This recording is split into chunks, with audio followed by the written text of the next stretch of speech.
বন্ধুরা সবাই কেমন ভালো আছো? তা আজকে তোমাদের আমি একটা নতুন রেসিপি দেখাচ্ছি। আর তোমরা যদি আমার চ্যানেলে নতুন হয়ে থাকো তাহলে অবশ্যই আমার চ্যানেলটিকে সাবস্ক্রাইব করো। আজ আমি তোমাদের দেখাতে চলেছি বাটা মাছের সর্ষে পাতুরি। দেখো মাছগুলো দেখো কি সুন্দর, একদম চলার মতন মাছগুলো। তো চলো, আমার ফ্যামিলি ছোট তাই আমার মাছের সংখ্যাও কম। তো চলো দেখাতে দেখি। মাছগুলো কেটে নিচ্ছি। ঠান্ডা এখন আস্তে আস্তে কমে যাচ্ছে, এবার গরম পড়বে। তো চলো মাছগুলো কেটে নিই, তারপর দেখা হচ্ছে।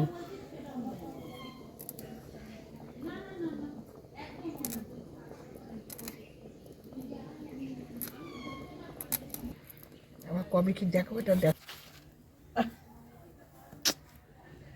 বল, হ্যাঁ চালিয়ে রেখে দিয়েছি, চুপ করে আছে। একটু দাঁড়া বন্ধ কর। কড়াতে তো বন্ধুরা আমি কড়া বসিয়ে দিয়েছি। এবার মাছটাকে আমরা মেখে নেব। তার জন্য দিয়ে দিচ্ছি একটু হলুদ, আর দিয়ে দিচ্ছি পরিমাণ মতন লবণ।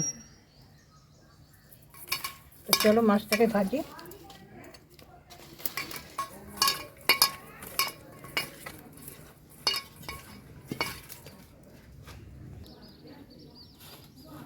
তো বন্ধুরা আমার তেল গরম হয়ে গেছে, এবার মাছগুলোকে আস্তে আস্তে ছেড়ে দিচ্ছি।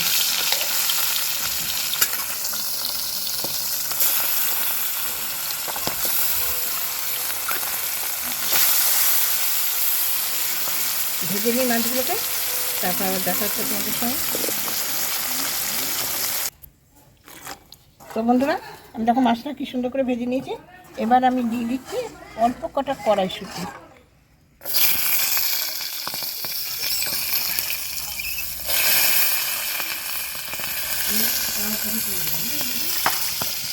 এবার আমি ওর মধ্যেই দিয়ে দিচ্ছি এই সর্ষে লঙ্কা পিষে রেখেছি সেইটা।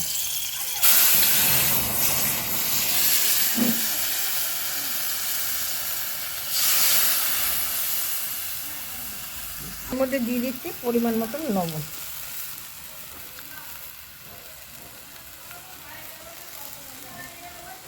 দিয়ে দিচ্ছি পরিমাণ মতন হলুদের গুঁড়ো।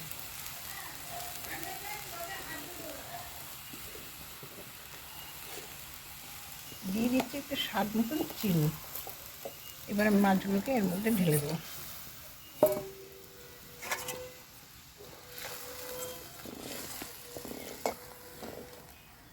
এবার আমি আরেকটু জল দিয়ে দিচ্ছি, একটু চাপা দিয়ে দিচ্ছি।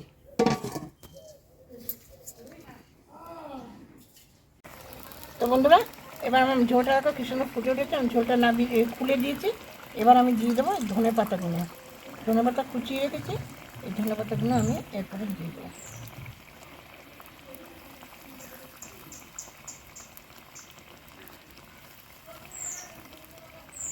আর একটু ফুটো, তারপরে আমি এটাকে নামিয়ে নেবো।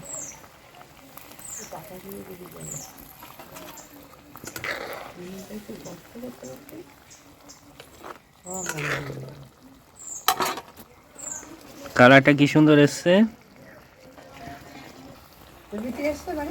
আবার গেল আসছে এখন। তো বন্ধুরা দেখো কি সুন্দর হয়ে গেছে, দেখলে লোভ লাগছে, কি সুন্দর একটা গন্ধ বেরিয়েছে। তো চলো আমি এটাকে নামিয়ে নিই। এই দেখো একদম গামাকা গামাকা করেছি। তো বন্ধুরা আজকের ভিডিও এখানেই শেষ করছি। দেখা হবে অন্য কোনো দিন অন্য কোনো রেসিপি নিয়ে। সবাই সুস্থ থেকো, ভালো থেকো, আর আমার চ্যানেলটাকে অবশ্যই সাবস্ক্রাইব করো, সঙ্গে থেকো।